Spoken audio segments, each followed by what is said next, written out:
Hello everyone, welcome to on my channel.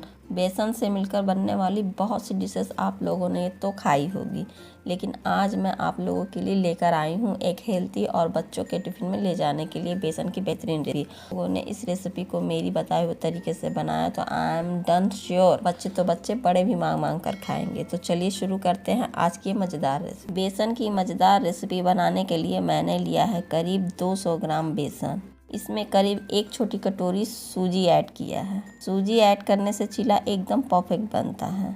अब इसमें हम ऐड करेंगे नमक स्वाद के अनुसार, लाल मिर्च पाउडर आधा छोटा चम्मच, हल्दी पाउडर आधा छोटा चम्मच, और अब इसमें पानी ऐड करके इनका एक फाइन घोल बनाएंगे। यहाँ आपको पानी एक बार में ही नहीं मिलाना है, मैंने इसमें पानी का यूज़ थोड़ा थोड़ा करके 2 से 3 बार में किया है। अब जब हमने पानी ऐड कर दिया है तो अब हम इस बेसन के घोल को लगातार चलाते रहेंगे और इस बात का भी ध्यान रखेंगे कि इसमें लम्स ना बनने पाए। इससे बचने का सबसे अच्छा तरीका है कि इसे लगातार आप चलाते रहें। ये देखिए दोस्तों, अब घोल तैयार हो गया है। देखिए इसकी कंसिस्टेंसी कितनी परफेक्ट है। अब हम इसे 5 मिनट के लिए ढककर छोड़ देंगे। ये देखिए दोस्तों, 5 मिनट हो गए हैं और इसमें हमने जो स्पाइसेस ऐड किए थे वो भी अब सेट हो चुके हैं। तो अब हम इसमें ऐड कर रहे हैं इनो और उसके ऊपर थोड़ा सा पानी ऐड करेंगे और लगातार इसे चलाएंगे। इससे ये घोल जल्दी ही फॉर्मेट हो जाता है, इसलिए मैंने इनो ऐड किया है। तो चलिए बनाते हैं स्टफ्ड बेसन का चीला। एक तवा लेंगे, जब वो गर्म हो जाए तो जो हमने घोल बनाया था उसे डालेंगे।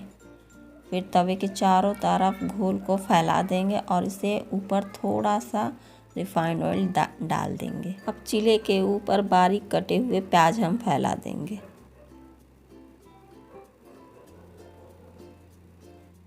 और थोड़ा सा चाट मसाला स्प्रिंकल कर देंगे और अब इसमें स्वीट कॉर्न चारों तरफ फैला देंगे।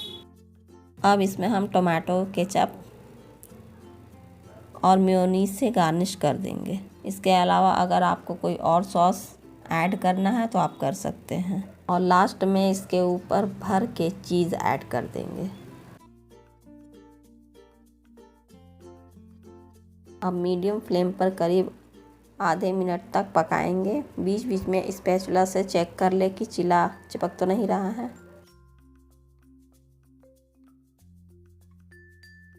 ये देखिए दोस्तों, अब हमारा स्टफ्ड चीला तैयार हो गया है। अब इसे पीस से फोल्ड कर देंगे और बाहर प्लेट पर निकाल लेंगे। इसी तरीके से हम जितने चाहे उतने बेसन के स्टफ्ड चीला बना सकते हैं। सो फाइनली तैयार है बेसन का चीला। आप ऑफिस पर्सन हैं या बच्चों को टिफ़िन में देना चाहते हैं, इसे झटपट बनाकर आप नाश्ते और टिफ़िन में ले जा सकते हैं। अगर रेसिपी पसंद आई तो वीडियो को लाइक कर दीजिए और कमेंट करके अपना एक्सपीरियंस ज़रूर शेयर करें और हमारी फैमिली का हिस्सा